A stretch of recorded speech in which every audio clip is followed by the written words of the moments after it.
Muy buenos días, tengan estimados compañeros, estimado profesor de la Universidad San Marcos. Hoy vamos a referirnos a tres principios fundamentales de la Constitución Política Costarricense que sirven para regular los tributos. De estos tres principios de que vamos a hablar son el principio de reserva de ley, el principio de legalidad y el principio de irretroactividad. Vamos a empezar con el principio de legalidad. Este principio nos habla que las actuaciones de las autoridades deben de estar enmarcadas dentro de la ley y que estas actuaciones deben de ser normadas y determinadas con el objetivo de evitar actos abusivos. El principio de reserva de ley nos habla que debe de existir una norma constitucional que albergue o cobije una ley para regular en la materia. Ahora vamos a hablar del principio de irretroactividad. Los tributos solo pueden ser aplicados para sucesos que acontecerán. O sea, una vez creada la ley, a partir de ahí se aplicarán los tributos. Eso nos dice el principio de irretroactividad. Y también descarta la posibilidad de aplicar el tributo para hechos acontecidos o pasados. Vamos a hablar de las diferencias que hay entre el principio de reserva de ley y el principio de legalidad. El principio de reserva de ley se refiere a la existencia de una norma constitucional que alberga una ley, mientras que el principio de legalidad se refiere a que las acciones deben de estar enmarcadas dentro de la ley. Otra diferenciación entre ambos principios es que el principio de reserva de ley se plasma en la potestad de la Asamblea Legislativa para regular en materia tributaria, mientras que el principio de legalidad está sometido al principio de juridicidad administrativa.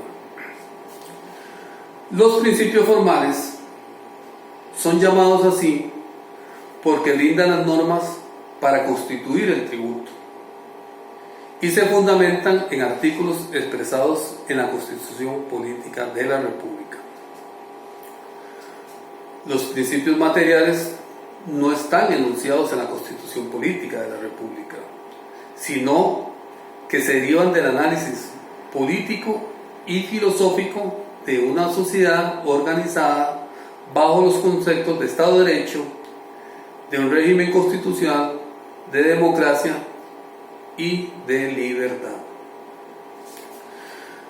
5 garantías que nos da el principio de retroactividad son: número 1, ofrece seguridad jurídica.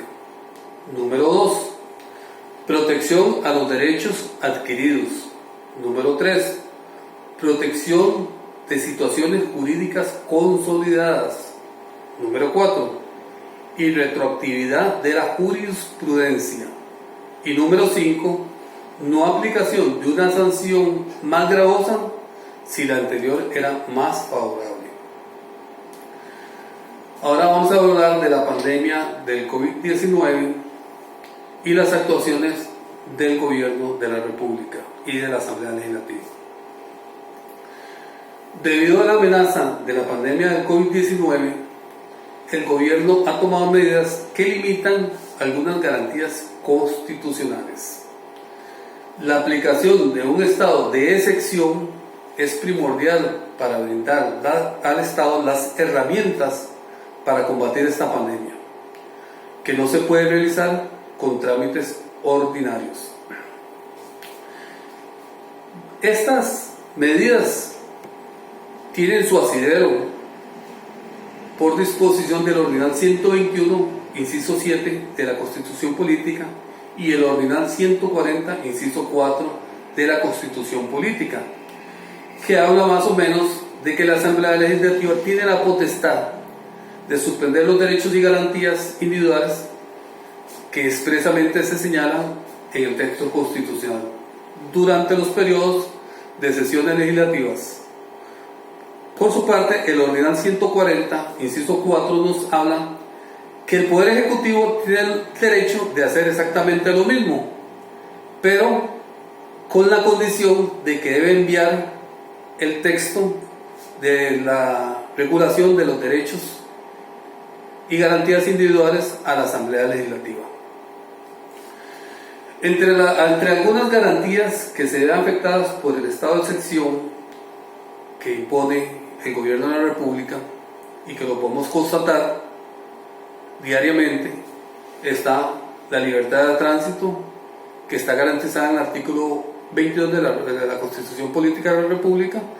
Lo podemos ver en la restricción del día, que es de 5, que solo se puede transitar de 5 de la mañana a 10 de la noche, de lunes a viernes, y los domingos de 5 de la mañana a 7 de la noche. Eso afecta la libertad de tránsito.